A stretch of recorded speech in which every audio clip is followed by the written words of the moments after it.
मेरी बेटी समान डीएमओ, आदरणीय बुजुर्गों, भाइयों और इस देश के मुस्तकबिल और पत्रकार बंधु, सबसे पहले आपने जो हमारा स्वागत करा उसके लिए बहुत बहुत धन्यवाद।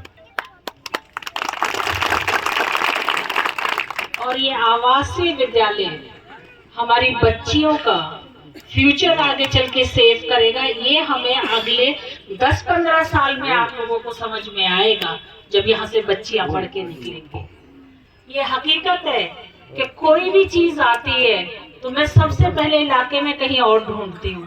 प्रधान जी ने आज अपने बहुत सालों से दबी हुई बात कह दी कि गढ़ा जान की तरफ क्यों नहीं चलती है, यहाँ और जगह क्यों करती है। लेकिन मैं उनसे ये कहना चाहूंगी कि हम घर में ना करके हमें पहले बाहर करना है, आखिर में हम घर को जरूर लेंगे। अच्छा है, इतने दिल से शायद दबा रखी थी, आज आप लोगों की महफिल में कम से कम ये बात निकल कर तो आई। और जहाँ तक कि विकास की बात है, सीसी रोड, हैंडपंप, ये बहुत छोटी चीजें हैं। आज लगाओ 1 साल 2 साल में सीसी रोड टूट जाएंगे। जहाँ तक कि पढ़ाई के लिए आप कॉलेज स्कूल अगर खोलते हैं तो इससे आने वाली नस्लें सुधरेगी।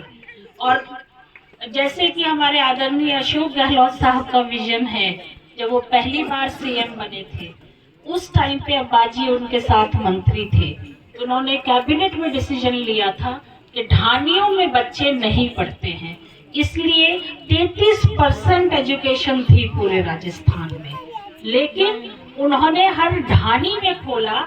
और मुझे ये बताते हुए बहुत फक्र है कि उस टाइम भरतपुर पूरा एक तरफ था और कामा एक तरफ था, इतने स्कूल चौधरी तैयब हुसैन जी ने खुलवाए थे। और उनका असर अब जाके दिखने लगा है कि पढ़ाई के लिए अब सीएम साहब बता रहे थे कि इस तरह अब इंग्लिश स्कूल जिस तरीके से इस बार उन्होंने खोले वो अपने आप में बहुत ही ऐतिहासिक कदम है। पूरा देश हमारे इस कदम को तारीफ कर रहा है, क्योंकि गरीब तो अपने बच्चे को प्राइवेट स्कूल में नहीं पढ़ा सकता। अगर उसको घर के पास ही इंग्लिश मीडियम की पढ़ाई फ्री में मिल जाए, इससे बड़ा तोहफा कुछ नहीं हो सकता। मैं बहुत शुक्रगुजार हूँ कि उन्होंने मेरे यहाँ सबसे ज्यादा स्कूल खोले, और शायद मुझे ये लगता है कि उन्होंने मुझे राज्य मंत्री एजुकेशन का भी इसीलिए बढ़ाया है कि मैं हर टाइम उनसे पढ़ाई की बातें करती हूँ कि जी मेरे यहाँ कॉलेज दे दो, हमें पढ़ा दो, बाकी हम खुद कर लेंगे, हमें आप पढ़ाई का अवसर दे दो, मतलब जो भी मांगे मैंने। और मैं पहली बार जब एमएलए बनी थी उन्होंने 2 कॉलेज खोले थे कामा पहाड़ी में। लेकिन बहुत दुख की बात है कि कॉलेज पे, पढ़ाई पे, पानी पे, बिजली पे राजनीति नहीं करनी चाहिए। बीजेपी का आते ही सबसे पहले हमारे वो 2 कॉलेज बंद करे थे। ये एक अपने आप में अच्छा नहीं है, क्योंकि किसी को भी उसकी सुविधाओं से दूर करना जो उसको मिलनी चाहिए, मूलभूत पढ़ाई का हक सबको है। तो मैंने आई वो जाते जाते कामा वाले को जरूर सैंक्शन कर गए।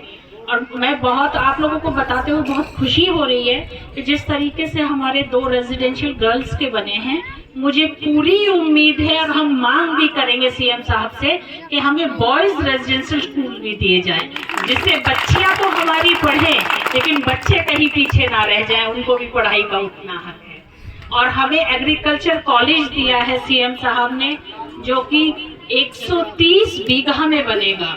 आप सोच सकते हो कितनी बड़ी सौगात है।